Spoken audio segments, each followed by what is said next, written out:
What's up, guys? Welcome back to the infamous project. This video is long overdue. It is the follow-up to the QA1 suspension install in the Stalker Vert.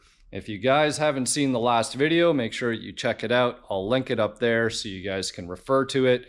Pretty much where we left off, and I say we, I usually say we a lot, and it's just me, just kind of like a generalized term. However, in this case, Mr. Lewis was here from Florida helping me out because he was actually really excited to see how all this suspension and everything else would go in. And unfortunately, we hit some roadblocks in the rear underneath here. And you'll see that in the last video. We did make some progress.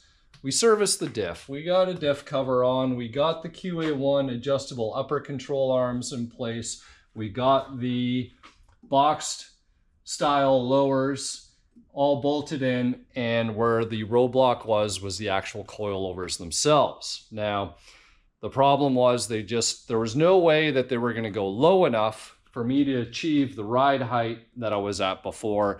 And to me, that was the hard line.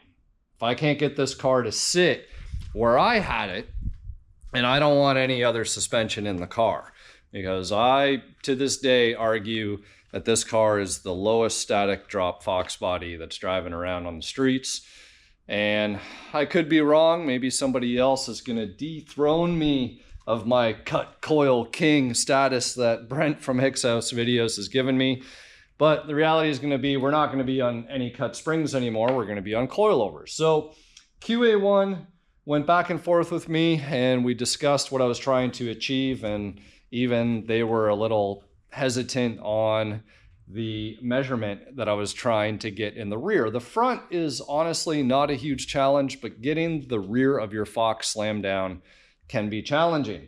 So needless to say, we still have a bunch of the parts for the front on the floor here. However, we got two new boxes sitting in the back, and actually there's, I believe, some springs. Those might actually be them there.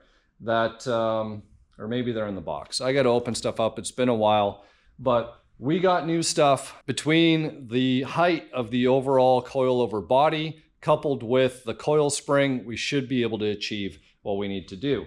So I got to go ahead now and get the rear wheels off. We'll open up some boxes and we will reassess and see if we can't knock out the rear install of the coilovers that QA1 provided.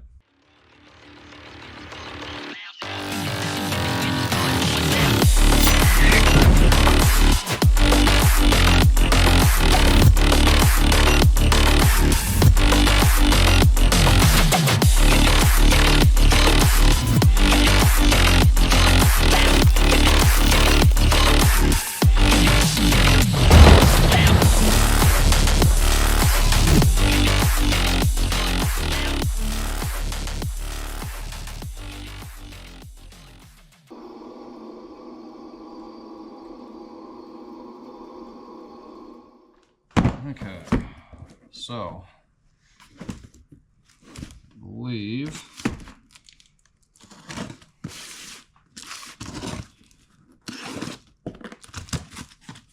let's see what we got in here. Oh, those are motor mounts. Let's see what we got in here. Powder coated spring. I think this is what we're looking for. Ooh, look at how cute that is. Right?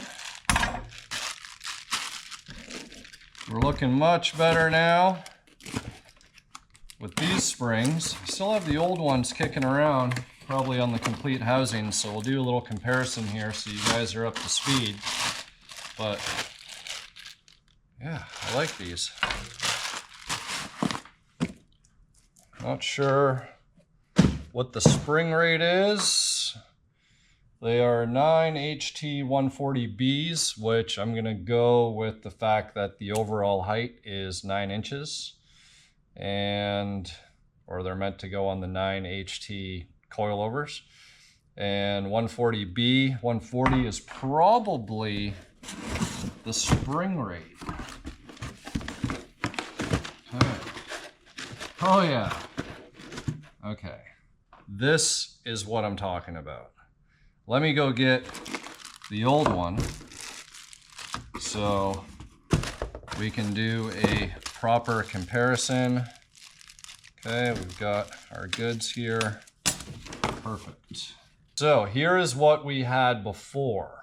All right, let's get the bearings off. Let me get the hardware off.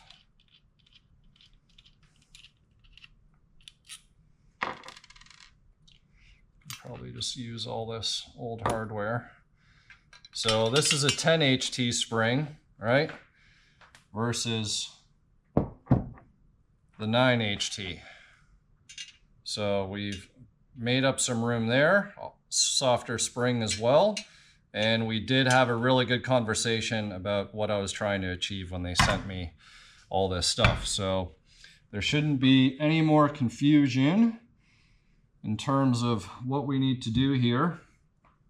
And here is the difference in the bodies of the coilovers. And you can see that's a pretty dramatic difference overall between the two. So that's definitely, that's better part of 3 inches right there. So let's, I'm not even going to waste, I shouldn't say waste, but I'm not going to open the new bags when we got the old stuff accessible. And of course it's all going to work because it's the same style stuff.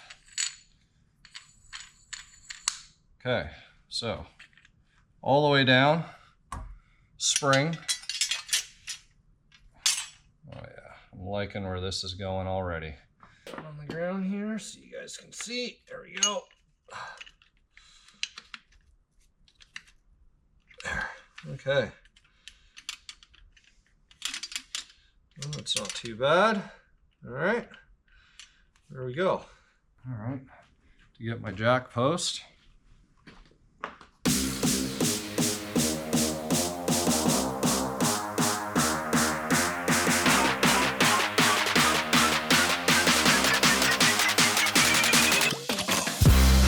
There's one. Now I guess we'll do those.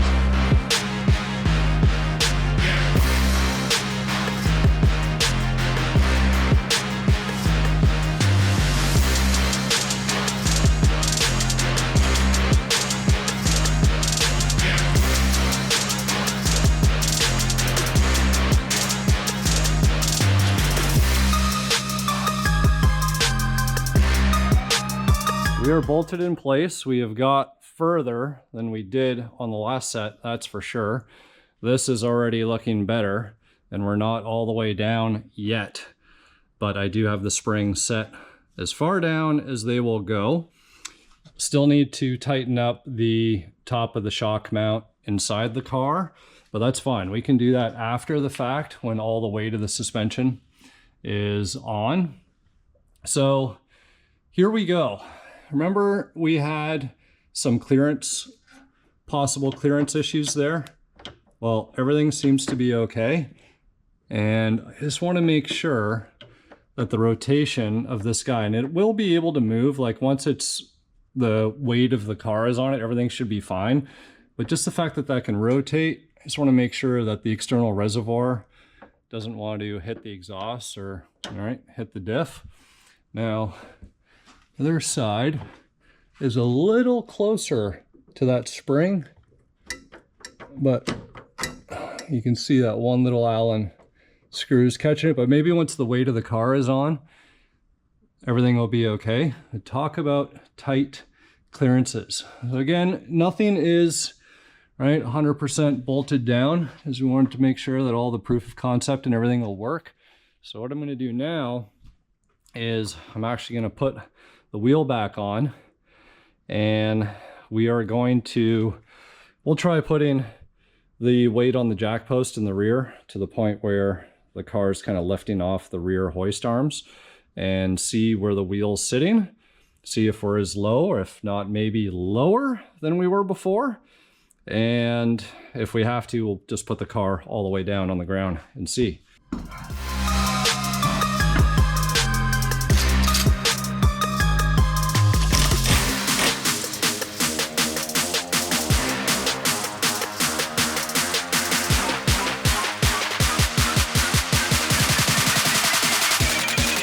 All right, guys, time to put some weight, more weight on this rear end.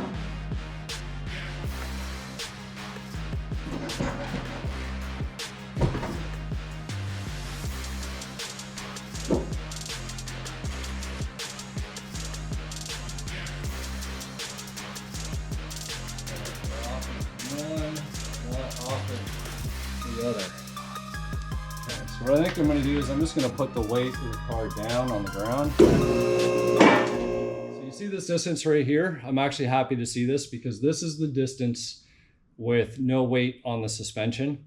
So pretty much the weight is now resting on the coilovers. The coilovers are stopping the suspension from moving away from the body that much more. You do not get this typically when you got a bunch of cut coils unless you have shorter bodied shocks. I've talked about this before. This is one of the main reasons why I do promote running a quad shock when you can, because the quad shock will keep your diff kind of in place and in check. Otherwise, like if you saw the car before, there would have been probably that much gap. You know, the diff would have hung that far down as a result. So I'm going to remove this jack post. We'll get some 2x4s underneath the tires because the jack does, or the hoist doesn't go down far enough for this car.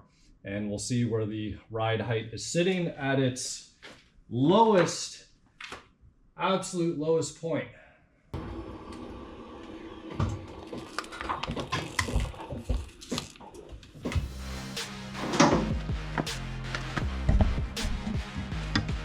Boom. I think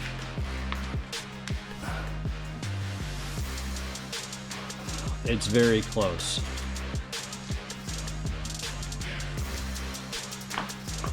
Oh, this side's actually up still. Hold on here. Let me take a look, make sure all these feet are off.